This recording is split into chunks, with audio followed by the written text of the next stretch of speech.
तुमको बेटियां भी सुरक्षित चाहिए और पानी भी साफ पीना है। तुम लोगों की डिमांड कितनी बढ़ रही है यार, यहाँ देश ट्रिलियन डॉलर की इकोनॉमी बन रहा है और तुमको साफ हवा में सांस लेने की पड़ी है। तुम देश को अमेरिका बनाना चाहते हो। मेरा भारत महान है, मेरे भारत को महान रहने दो। देश के विकास में योगदान दीजिए। पेड़ को कटने दीजिए, प्राण निकलने दीजिए। बेटी बचे या ना बचे, ये सरकार बचनी चाहिए। यहाँ तो अब्दुल को टाइट करवा लो या तुम अस्पताल में इलाज ही मांग लो। सब कुछ तो नहीं मिल पाएगा। धर्म के नाम पर कुछ मंदिरों और मूर्तियों का बलिदान हो भी गया तो क्या हुआ? सरकार तो हिंदुओं की है ना। किसी शंकराचार्य से ये पूछ लिया कि तुम शंकराचार्य हो कि नहीं। किसी ब्राह्मण की चोटी निकाल दी तो क्या हो गया?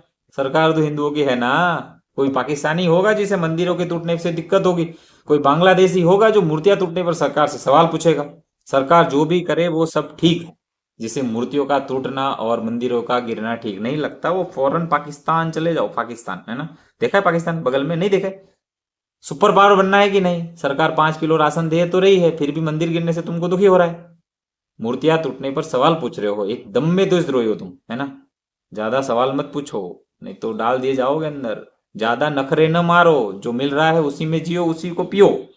विपक्ष की बातों में आकर अगर पहले की तरह रोजगार मांगने लगोगे तो देश कैसे विश्वगुरु बनेगा? इन देशद्रोही विपक्ष वालों के पास वही पुराने घिसे पट्टे मुद्दे हैं। जब देखो तब शिक्षा, स्वास्थ्य, रोजगार की बातें करने लग जाते हैं। तुमको समझ में नहीं आता, विपक्ष की बातों में ही नहीं आना चाहिए, ये सब सारे देशद्रोही है। और ये नया भारत है। ये अपने जवान बेटों को घर में बेरोजगार बिठाकर खिला लेगा, लेकिन बाबर से जरूर बदला लेगा, क्योंकि हमारे रक्षा सचिव और हमारे नेता के बेटे तो विदेश में जाकर व्यापार कर रहे हैं, वहां शिक्षा ले रहे, वो देश का नाम रोशन कर रहे हैं। ये नया भारत देशद्रोही कांग्रेस के जमाने में नौकरी पाए हुए बाप की पेंशन जी लेगा, लेकिन सरकार से सवाल पूछकर देश से गद्दारी नहीं करेगा, क्योंकि पेंशन तो खानी है। इस नए भारत की माताएं और उनकी वीरांगनाएं भी किसी से कम नहीं है। बलात्कारी पार्टी के पराक्रमी नराधमों को बर्दाश्त कर लेगी, लेकिन सरकार के खिलाफ चू नहीं करेगी। और कुछ वीरांगनाएं तो लाइव टेलीकास्ट चाहती है रेप की, वरना रेप मानेंगे नहीं। नए भारत में पहले स्कूल बंद होते थे, अब मेडिकल कॉलेज बंद हो रहे, लेकिन विपक्ष के लोग इन्हीं बातों में उलझे पड़े हैं। इन्हें ये नहीं दिख रहा है कि पाकिस्तान बर्बाद हो रहा है। इन देशद्रोही विपक्ष वालों के मुद्दे ही फालतू है। इन्हें धूप में पसीना बहाने वाले गरीब पसंद है, तभी तो गरीबों को मनरेगा के नाम पे धूप में जला रहे थे। खैर मनरेगा तो रहेगा ही नहीं, तो बात ही खत्म, है ना। लेकिन अब देखिए, घर बैठे अनाज मिल रहा है, गरीब सुकून से जी रहा है, बदले में थोड़ा बहुत बेइज्जत हो भी गए तो क्या हो गया? बेटी की इज्जत खतरे में आ भी गई तो क्या हो गया? कोई बोली लगा गया तो क्या हुआ? कोई ऊपर पेशाब कर भी गया तो क्या हुआ? मुफ्त में अनाज मिल तो रहा है ना। 80 करोड़ लोगों को अनाज मिल रहा है, तुम छोटी आदमी बात मत करना, ठीक है। पॉल्यूशन भी कोई मुद्दा है। गरीब आदमी मजदूरी करते हुए कभी बीड़ी पी लेता था ना, तुम लोगों ने भी पी होगी, है ना। मजदूर लोग, क्या उससे फेफड़े खराब नहीं होते थे तुम्हारे? वोटर लिस्ट से नाम कट गया तो क्या बुरा हुआ? छुट्टी का एक दिन मिलता था, उसमें भी लाइन में जाकर खड़े हो जाओ, क्या मतलब हुआ? उससे तो अच्छा कि दाल भात खाकर पड़े रहो।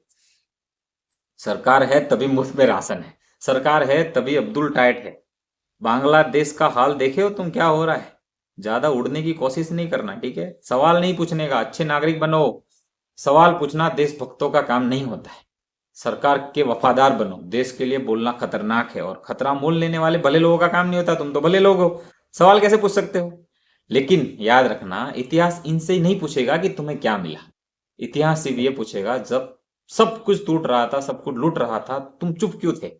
इस देश में अब सवाल पूछना गुनाह है और चुप रहना सबसे बड़ी देशभक्ति। लेकिन तुम क्या चाहते हो? देशभक्ति चाहते हो या सवाल करना चाहते हो, और जो हो रहा गलत उसका विरोध करना चाहते हो?